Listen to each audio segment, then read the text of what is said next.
ඔබට මේ ජයග්‍රහණය ගැන මොනවද මොන වගේ හැඟීමක්ද හිතට පැන නගින්නේ සහ කාටද සූටි කියන්න කැමති? ඇත්තටම මේ මගේ 16 වෙනි චැම්පියන්ෂිප් එකේ award එක. Now that in itself deserves a round of applause. 16 වෙනි award එක. ඇත්තටම මේකට මම ගොඩාක්ම ස්තුතිවන්ත වෙන්න ඕනේ මොකද මම points ගණන් හිටියේ නෑ මට පුබුදු තමයි කිව්වේ මේ අන්තිම රේස් එක දුවන්න equal points තියෙන්නේ කියලා. විශේෂයෙන් ස්තුතිවන්ත වෙන්න ඕනේ පුබුදු වික්‍රමට මොකද නැත්තම් මම දැනන් හිටියේ නෑ මම චැම්පියන්ෂිප් වලට දැන් දුවන්නේ නෑ. ඒ වගේම ස්තුතිවන්ත වෙන්න ඕන ශ්‍රී ලංකා ගුවන් හමුදාවට යුද හමුදාවටයි අපිට තරඟපත නැත්නම් අපිට මේ ක්‍රීඩාව කරන්න හම්බෙන්නේ නැහැ. ඉතින් මේ awards ගන්න ඒ ට්‍රැක් තියෙන්න ඕන. ඉතින් ඒගොල්ලන්ට ගොඩාක් ස්තුතිවන්ත වෙන්න ඕන.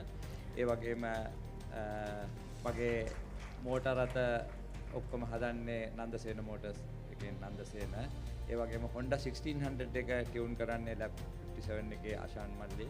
ඉතින් හැම දිනාටම මගේ බිරිඳට පුතාට ඒ සියලු දෙනාටම සහ ස්ලාඩා එකේ සියලුම කමිටි මෙම්බර්ස්ට මගේ හෘදයාංගම ස්තුතිය පුද කරනවා. ස්තුතියි.